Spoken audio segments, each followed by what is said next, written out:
शिव जी की पूजा करने से लगते हैं ये श्राप। दोस्तों, महादेव को दया और करुणा का देवता माना जाता है, लेकिन क्या आप जानते हैं शिव जी की पूजा करने से विशेष श्राप भी भोगने पड़ते हैं। पौराणिक कथा के मुताबिक एक बार सृष्टि के कल्याण के लिए राजा दक्ष ने विशाल यज्ञ का आयोजन करवाया, जिसमें सभी देवताओं को बुलाया गया। उस विशाल यज्ञ में सभी देवता पहुंचे, वहीं भोलेनाथ और माता सती भी यज्ञ में शामिल होने पहुंचे। लेकिन शंकर जी ने दक्ष को प्रणाम नहीं किया, जिस वजह से दक्ष शिव जी पर क्रोधित हो गए और उन्होंने भगवान शिव को श्राप दे दिया। प्रजापति ने कहा कि आगे से शिव जी किसी भी यज्ञ का भाग नहीं होंगे।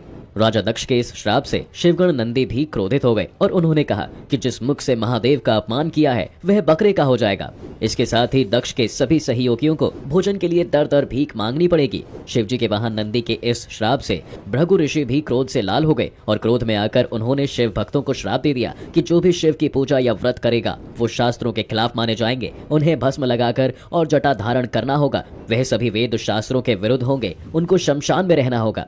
कहते हैं इस श्राप के चलते शिव जी के सबसे बड़े भक्त अघोरी अपने शरीर पर भस्म लगाकर शमशान में निवास करते हैं। वैसे दोस्तों, इस कथन की सत्यता पर हम मोहर नहीं लगाते हैं, क्योंकि कई जगह इस कथन का वर्णन है और कई जगह नहीं।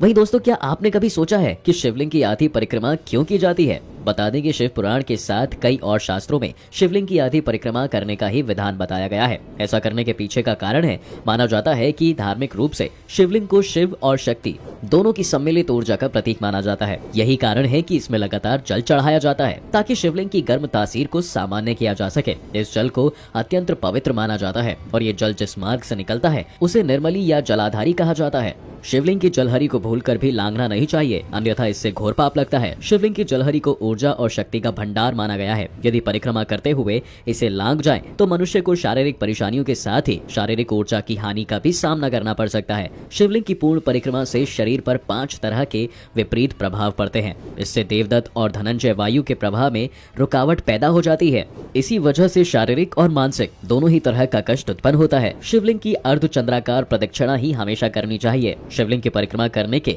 कुछ नियम भी है। किसी भी देवी देवता की परिक्रमा दाईं ओर से की जाती है, जबकि शिव जी की परिक्रमा बाईं तरफ से की जाती है, जिसके बाद जलाधारी से वापस दाईं ओर से लौटना होता है। शिवलिंग पर भूलकर भी मेहंदी या हल्दी नहीं चढ़ानी चाहिए। दरअसल इन चीजों का इस्तेमाल देवी की पूजा के लिए किया जाता है। साथ ही इस बात का भी ध्यान रखना चाहिए कि भगवान शिव की पूजा करते हुए आपका मुंह दक्षिण की ओर होना चाहिए। शिवलिंग की पूजा या परिक्रमा करने के बाद कभी भी उसके ऊपरी हिस्से को नहीं छूना चाहिए। इस बात का भी खास ख्याल रखें कि जलाधारी के सामने खड़े होकर कभी भी शिवलिंग की पूजा ना करें। कहा जाता है कि कहीं कहीं पर शिवलिंग पर चढ़ाया हुआ जल सीधे भूमि में चला जाता है या कहीं कहीं जलाधारी ढकी हुई होती है। ऐसी स्थिति में शिवलिंग की पूरी परिक्रमा की जा सकती है, यानी ऐसे में जलाधारी को लांघने में दोष नहीं लगता। तो दोस्तों, आज के वीडियो में बस इतना ही।